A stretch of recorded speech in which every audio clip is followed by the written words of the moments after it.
Hey there, welcome in today's video where we tackle a common problem that many Excel users encounter. You see, when you're working on a spreadsheet and add a remark next to a table with a specific style, Excel has this annoying habit of automatically applying that same style to your remark. Quite a problem, right? Now, let's dive into the solution.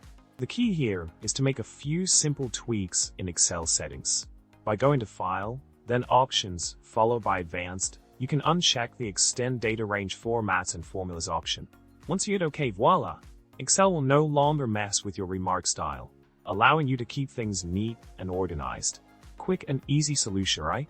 In summary, we've successfully addressed the issue of Excel automatically applying styles to your remarks, giving you more control over your spreadsheet formatting.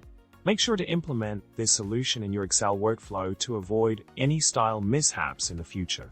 And remember, subscribing, liking, and commenting on a video will always be appreciated. Spread the Excel love.